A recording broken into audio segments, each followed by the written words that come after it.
Campbell Stadium is quiet today as the Florida State Seminoles prepare to head to Raleigh, North Carolina to take on the NC State Wolfpack. I'm Ryan Pinsey for your Seminoles.com game preview, and this week a lot of the players have talked about how difficult it will be to go into Carter Finley Stadium, a loud crowd who is right on top of the team.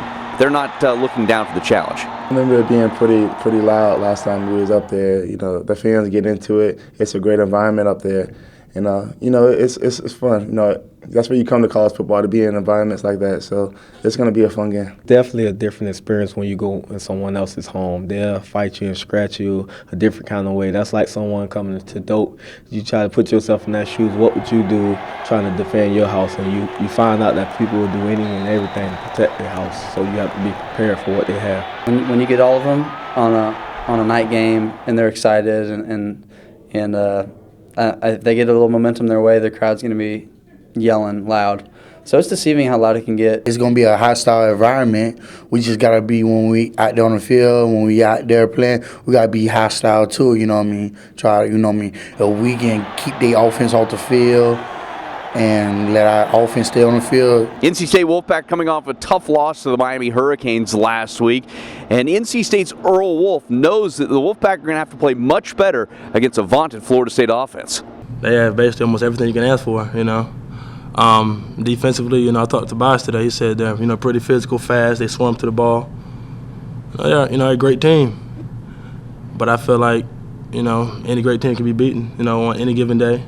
Anything can happen in football, and I feel like I said, we're playing home. It gives us, more advantage, and I feel like we can beat them. You're always 7 days away from being humble, and we wouldn't want this week to be the week that we be humble. I mean, we went in here 2 years ago and expected to win, and those guys pulled one out on us. So we definitely have that chip on our shoulder, and we have a lot of things to prove, man. Nationally, individually as an organization, we just have things to prove this season. At this point, every game is important, regardless of who you're playing, and we say it a lot. Just it's not about who we're playing, but it's about us, and if we carry out what we need to do.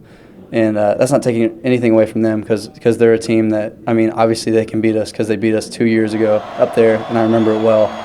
And they always play us very good. So, it's important, and it's going to be a good atmosphere. They always bring it when we come to town. Joined now by Seminoles.com's Brandon Meller. Brandon, some questions this week about NC State's offensive line that could be a difference maker in this football game. Yeah, it could be. You're talking about the fourth combination of starters in 6 games for the Wolfpack. We saw last year at Florida State, offensive line struggles and injuries and subpar play can really derail a season. And I think NC State is on the verge of possibly having that happen. They could see that this offensive line with its injuries and that situation there really could cause a problem for them. And trying to bounce back from that Miami loss, it's huge. And then going against FSU's defensive line is no easy task anyway, even for a group of veterans. So the onus and the challenge is on those guys to rally and find some sort of consistency there on that offensive line.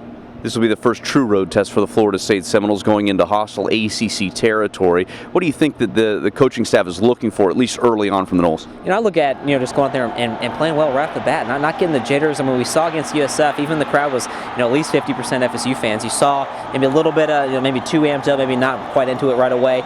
We saw the crowd kind of got behind USF when they scored early. It's going to be much crazier than that this weekend against NC State. We know that crowd is crazy. We know they're going to be amped up looking for their team to get the first ACC victory. So, again, just going out there and just playing and doing what they've been preparing to do all week. And obviously they've been preparing for this, for the loud, for the noise, the piped in the crowd noise. They have EJ Manuel and the quarterbacks whispering. They're going to be ready. Now it's just getting out there and actually doing it and bouncing back if you do go down early or if you do get kind of knocked down, quickly. How do you bounce back from that in a hostile environment?